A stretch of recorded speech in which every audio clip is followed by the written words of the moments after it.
Welcome to the Dr. Leadership Podcast, where the DR stands for Driving Results. Our focus is weekly conversations around life and business relationships and the important leadership qualities for both. These concepts and qualities will help you drive positive results in both your business and personal lives. A weekly connection point to help business leaders develop individual contributors, managers, and executives on your teams. We also will tie in concepts around family focus and life lessons to help you drive success in your personal life. Welcome to the Dr. Leadership Show. Let's get after it.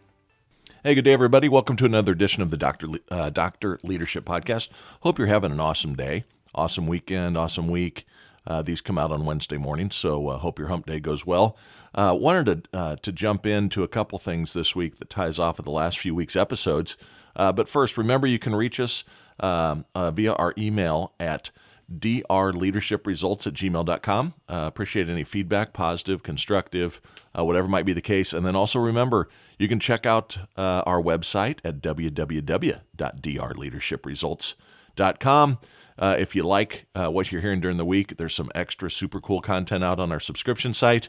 Just go to the website, click on subscribe, walks you through the rest of the process to get involved in our interviews and the leadership lounge and access to other things as well. So please check that out. The last couple weeks, we've discussed, 2 weeks ago, we discussed picking your tribe and the value of positive surroundings and examples, and had some very good feedback on that episode from a couple of family members. Thought it was rather humorous. They were tying some things together. And I always enjoy that feedback. Things are tough. There's lots of headwinds out there, more from less. All of us are being demanded of every single day. The surroundings are critical. There is no doubt there. Last week we discussed, handling adversity and how do you take on all these headwinds that we're facing. And all of those kind of tie together. So have a positive atmosphere. How do you handle adversity yourself? Some keys to some key attributes to concentrate on there. And today I want to tie it in and how it is okay to raise your hand for help. Adversity is not a solo project in life. And a lot of things are going on in our heads when we think about needing help. And many of us look at it and go, oh God, I'm going to be seen as weak. No, man. Asking for help is a strength, not a weakness. And you all need to understand that. It's okay to raise your hand. Actually, it shows tremendous self-awareness. It shows tremendous leadership skills. It shows an ability for self-assessment. It shows you care. It shows that you're not pig-headed and so stubborn that you're going to ride whatever you got going on into the dirt. And there was what kind of stemmed this all together is a couple weeks ago when the new Harvard Business Review came out. There was an article that resonated with me on this trilogy of episodes the last 3 weeks. And in the Harvard Business Review, a gentleman by the name of Manfred Ketz de Vries, he has an article, and it's titled, "Why It's So Hard to Ask for Help and How to Get Past What's Blocking You from Asking for Help." This ties off of the handling adversity subject last week very, very well. And also it ties into having the appropriate tribe around you and having good influences in your life where they understand that if you ask for help, it's needed and it can be reciprocated. Hopefully you have a bi-directional relationship with all these great mentors and friendships and social interactions that you have, so you get the best out of these things, right? So many of us have been taking on tons of extra stress. There's no doubt about this. I mean, I deal with it. I do more couch time. I've said this before as a leader the last couple years than in the past. I do think being a leader in the business world is a psychological position.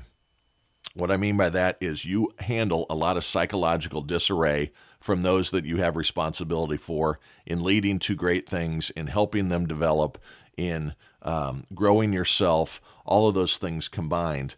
But there's been a lot of stress going on, and I've spent more couch time than in the past. The demands on our mental well-being It's a lot more than it used to be, right? Asking for help has always been difficult.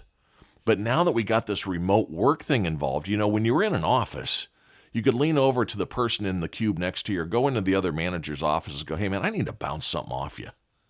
What do you think of this? And you'd spill your guts out, and you'd yin and yang it, and you'd bounce it around, and you'd feel better about it. It might validate what you were thinking about doing. It might have changed your direction. It might have caused pause. It might have been that you still disagree, but you at least bounced it off. But that's become more difficult because of this remote work environment, right? So raising your hand used to be leaning over and saying, hey, you got a minute, or hitting it at lunch, or a cocktail on the way home from work, or whatever it might be. Today, it's hard. It's harder to ask for help. Now, being self-reliant is a very positive attribute, right? I mean, let's state the obvious here. But so is self-awareness on when you're tapped out, too much on the plate, etc. As I've said before, my significant other, my wife and I are both in leadership, and we are each other's sounding board on a lot of things because we're together a lot. And everybody needs to find that sounding board and someone that they can bang some of these things off of.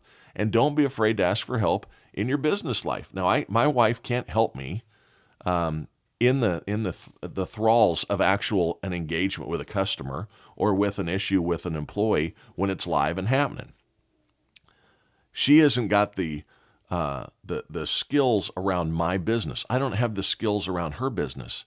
But we are a great sounding board and listening. So you need someone that you can ping things off of and just get some steam off your pot. The other thing you need are people around you in your business life that are willing to give feedback and give help when needed. So Manfred in this article, now he's a psychoanalyst, an executive coach, and a professor of leadership development. So the guy's got some skills around this. So I agreed with about 90% of the article, and that's a huge win. If it's over 50, 60%, you're learning something. The other 50, 40%, whatever it might be, try to absorb and see if you might be on to something to advance your own development. Now, this guy might have some good insights here, is what my net is on this. So the Harvard Business Review, I've said before, great article, great periodical that comes out.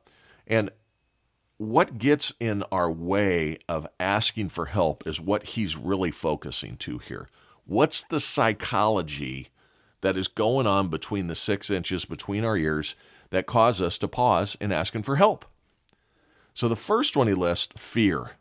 Now, a fear of being vulnerable. I've talked many, many times that vulnerability as a leader, as a spouse, as a loved one, as a neighbor in your community, it's okay. It's not weakness. It is good stuff to show that you don't have it all figured out. First of all, everybody knows nobody has it all figured out.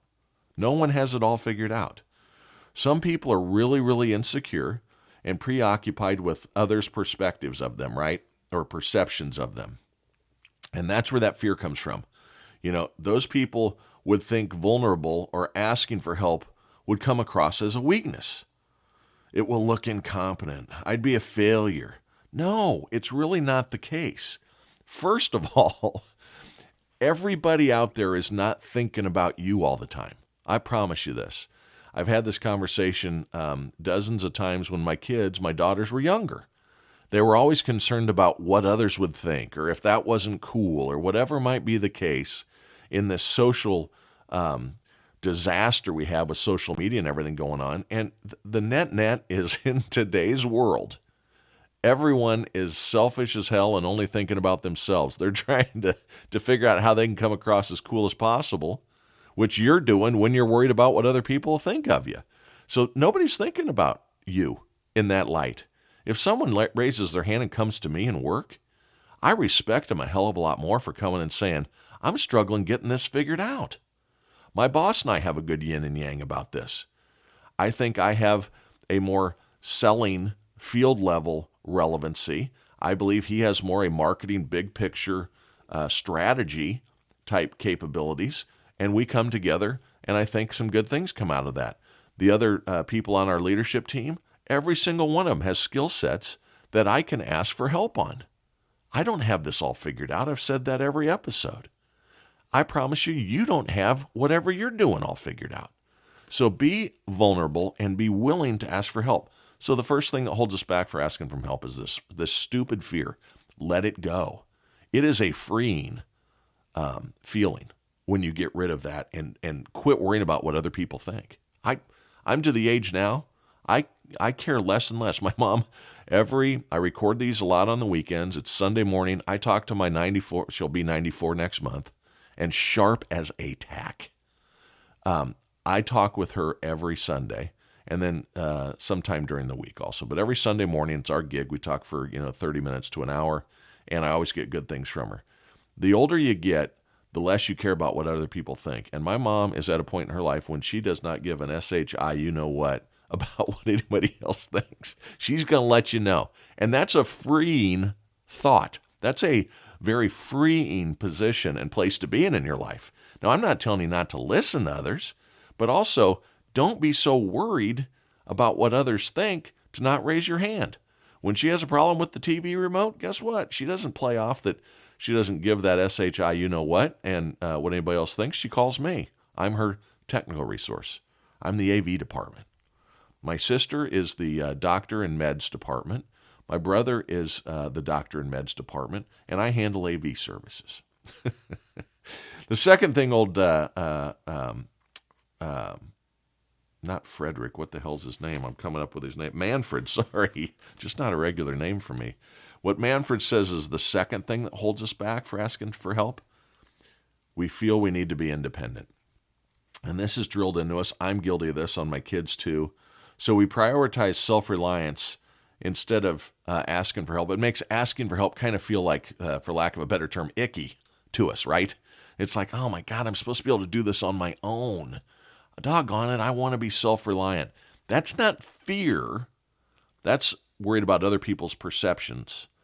What this is self-accountability that suddenly gets in the way of going, you know what, it's okay to not be 100% self-reliant here for a second. I can be independent after this, and it's going to tie into next week's episode a little bit too. I've got some Steve Jobs stuff coming at us for next week where, being independent is good, but also how it can tie in the value of experiences and gaining experiences. And what is the one thing I always say about experience, right? You avoid making mistakes through experience, and how you gain experience is through making mistakes. It's a vicious cycle. So be willing to learn. If you are stuck on being independent and you don't want to ask for help, remember you're going to learn something from it when you do, and then you'll be even more independent. So it's a process that you're going through there. The third thing old Manfred says is we fear the losing of control over whatever we are engaged in that we're going to ask help on, right? We don't want to be beholden to anyone else suddenly. Maybe you have trust issues. They don't like the potential power shift, these people. You get real insecure and you go, well, if I ask for help, then their name's going to be on the project too. Well, that's a really shitty thing to think if that's your biggest worry. What you want to do is you want to provide the best project, whatever it is in life. If you're working on a car at home and you don't know how to work on certain aspects of it, ask a neighbor, Google it. That's an easy one, of course. If you're working in the yard, I had an experience this week. So I've built a lot of homes in my life for myself and for others. And there's a new home being built across the street, and one of the owners was out there, and they were going through it and showing it. I went over and introduced myself. I'd already met the husband. This was his wife, and I had told the husband this too. But we were talking, get to know each other, and she goes, yeah, they're going to start drywalling next week. And I just said, hey, while you're here or tomorrow before they start drywall, I would recommend, after building all these, go in and take a picture of, because all the rough end's done, all the wiring's done, all the plumbing's done, high vac, everything else, all your ducts, all that stuff is open in the walls. If you're building a house or going to build a house, word of the wise here. I've built 11, so I've got a little experience here. I'm sharing with her. Go in and take pictures of every wall so you have a reference point so you know which wall it is, where everything is behind the walls. Once the drywall's up, if you ever need to fix a leak, if you ever need to find a wire, if you ever need to have something worked on, now you aren't punching holes all over the wall trying to find the right spot. You just refer to your pictures and go, it's third 2x4 over from the right. It's a great thing. I was sharing with her some perspective. My name's not going on their house. It's their house. They built it. But a little bit of perspective. She was very thankful for it. So there you go. Little personal issue. The other thing that Manfred talks about is this fear of rejection, right? I remember this first thing that popped in my mind reading this article. Oh, I remember asking girls to prom and homecoming and stuff. Sometimes it took a couple swings. And I hated that rejection, right? I remember asking girls to the high school dances, Ugh. Oh, goodness. She's going to say no. She's so pretty, she doesn't want anything to do with me. Half the time I was right. Half the time I was able to pull it off. Our younger workers today, this is bigger than ever since their parents never let them fail to begin with. This fear of rejection and a fear of engaging in something that you aren't already good at has been brought on by our parental approaches over the last couple decades.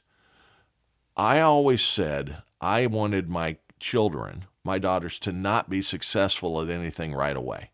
I didn't want them to go out for the softball team and hit a dinger, first at bat. I didn't want them to be the best thrower on the team. I wanted them to have some humility and understand that things don't always go your way. To lose or to have rejection or to have something not go exactly as you would like it to is a critical learning aspect in life. You don't have unrealistic expectations. You embrace things that you aren't good at, drives continuous learning, etc. But this fear for rejection is a big reason why people won't ask for help. They're scared that, what if they say no? It's okay, man. Ask somebody else. You were coddled when you were young. That doesn't move into the work environment very well, right? You have to be able to handle adversity.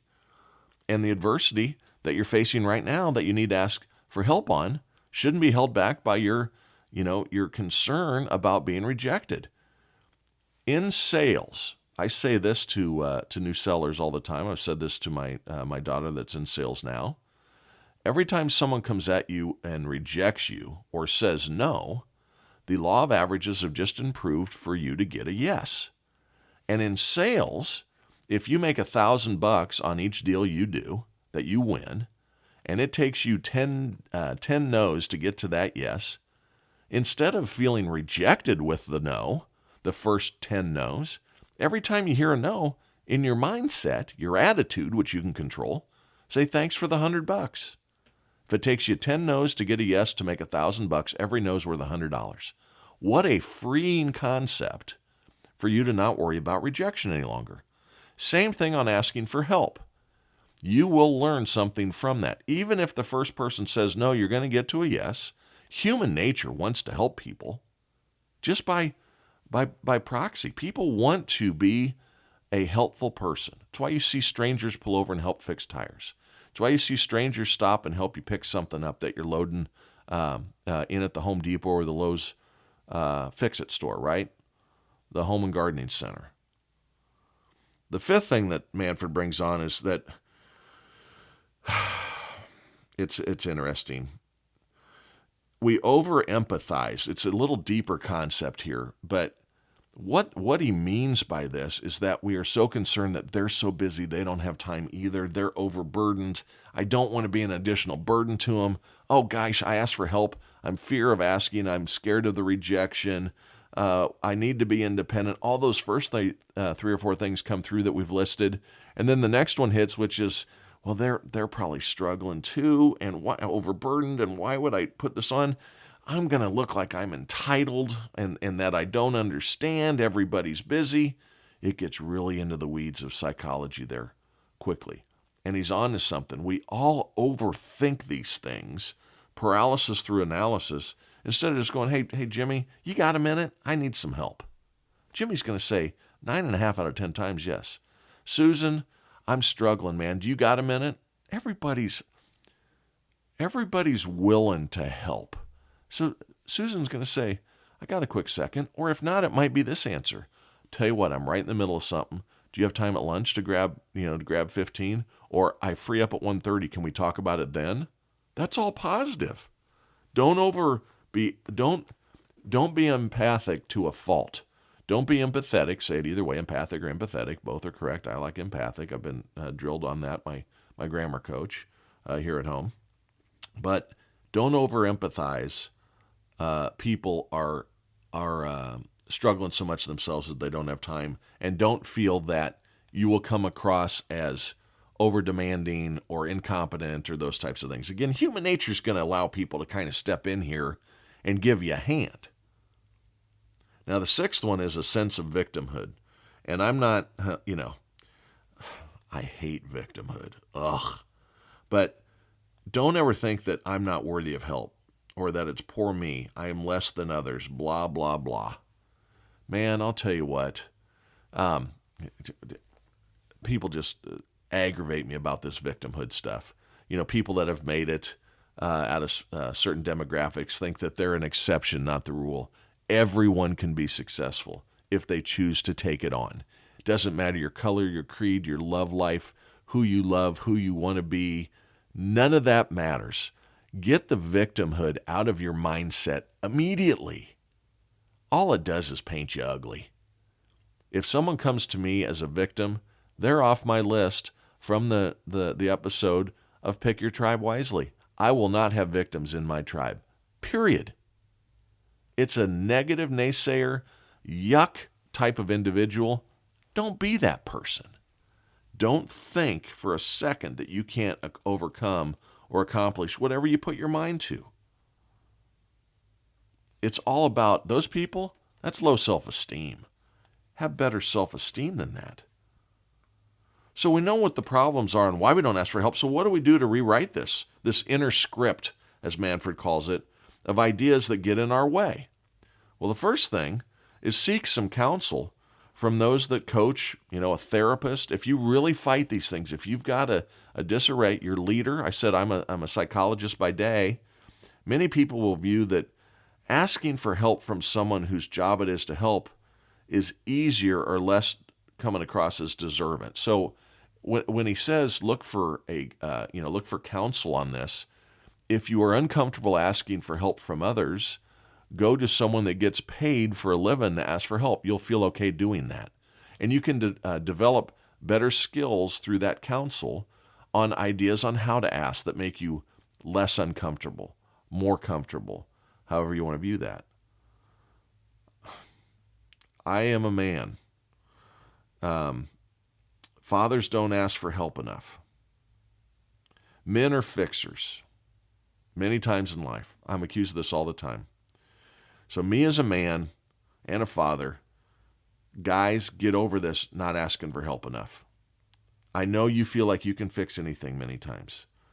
We want to be providers. It's in our deep DNA genes. This isn't anything anti on the female side of things from the nurturing. Men are from Mars, women are from Venus. We are different creatures biologically, anatomically, as well as how our inner workings run.